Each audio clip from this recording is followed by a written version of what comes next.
talking to young people who have never had to think for themselves, who went along with the gang in lieu of having a family, who suffer from no father in the home or no mother in the home or an abusive relationship in the home.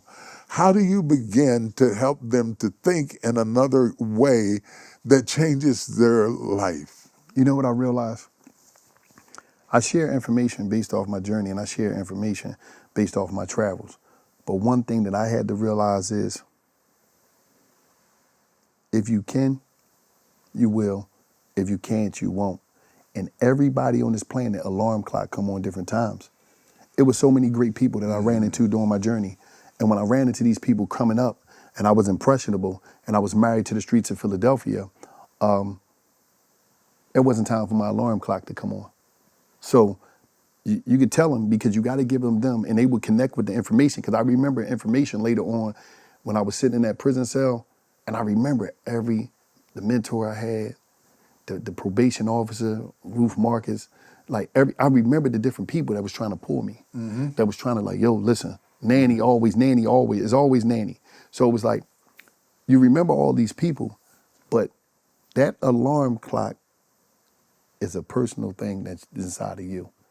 And you got to be willing to be ready to understand that it's extraordinary people, places, and things waiting for you on this planet for your arrival. Maybe you're not going to be a business owner. Maybe you're not going to be a CEO. Maybe you're not going to change the world. Maybe you're not going to do something amazing. Maybe you're in this world to be somebody's nanny. Maybe you're in this world, your job, your purpose, your place in the kingdom is to believe in somebody that nobody else believed in until they keep getting up. Maybe that's your role in life. If so, that's a very important role. If it were not for Moses' sister, Moses could have died in the Nile. There's always got to be somebody running down the banks of the river, even when you're going to your lowest state, who helps you to arrive at the location you're trying to arrive at. I want to know this. When you got out of prison, and the first time you saw Nanny, make me the only person that consistently believed in you when you were at your worst moment, to giving out $4.5 million to people and going back to school and all the stuff you did. When you saw her, what did your heart say? It was so much emotion, because it was like, first of all, this is the shortest, biggest lady I know. She come through, she got a New Balance on. September 30th, she be 91. Okay. She still, I'm talking about driving a car, still walking, I'll be like, Nanny, where you at? I'm downtown. What you doing? I caught the bus. Nanny is different, right? Okay. Still, go down, give me some New Balances. All right, Nanny, whatever. But I saw somebody that was so happy, and it was so much emotion, but I still was like, it was so much in me, because I'm like, I still got to show her, because my greatest fear when I was in prison, because Nanny would always say, listen, baby, I'm going to leave, but I'm going to leave you something, but you taking too long. Because I used to tell Nanny every year that I'll be home next year. And she'd be like, you told me next year, 3 years ago, boy. I'm going to be out of here. I got somewhere to go. Like, that's how Nanny. So to be able to get home, I'm like, I always had this fear that Nanny would never see me do good. And the only connections he had for me doing good is when I was a little baby. So it was like, I got to show her. So I'll never forget this day. They put me on the front page of the paper for everything I'm doing. Nanny don't even know when I'm leaving out the house doing every day. She don't have no clue. Nanny not on social media. She don't even have a smartphone. She got the flip. She ain't want to hear none of that stuff. Nanny watching TV. She going to watch she knows she don't care about none of that. So her girlfriend called her, Wallace on the front paper. I'm out for months now. I'm doing my thing. She don't know nothing about it. And what's crazy is that I was selling T-shirts every day. I'm doing my thing. I'm doing little stuff. But I think Nanny thought I was busting moves in the streets again. So when I was trying to give her money, she wouldn't take nothing from me. She's like, no, boy, just make sure you stay out of jail. And I'm like, Nanny, she don't even. So when I get on the paper, somebody called the Wallace on the paper. She called me, boy, what you do now? I'm like, I ain't do nothing. What you talking about, right? Man, she got that paper, and I walked in the house. She had that paper. That was one of the greatest days of my life. Make me feel it. because you gotta understand, she didn't think I was gonna make it. Not home. Every day that I left the crib growing up, it was a fear because I was just reckless. What did it feel like?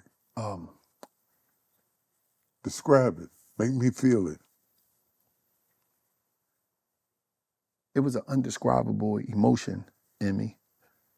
It was like I finally reached that part of my life where I'm like, I done it.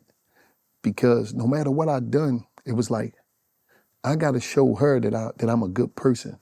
You know, I robbed, I steal, I lied, I did so much growing up. So I was like, I gotta show her that like everything that she told me, I listened.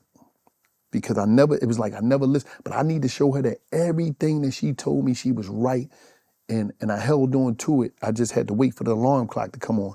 And it was just like this burst of love. And I never seen her look at me the way she looked at me.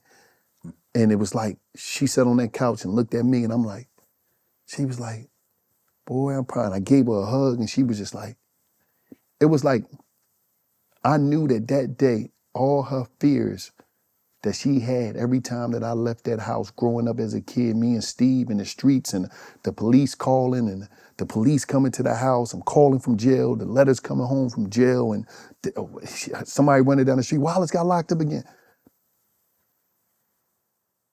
I was introduced to somebody that felt safe, that felt respected, that felt loved since I was a kid.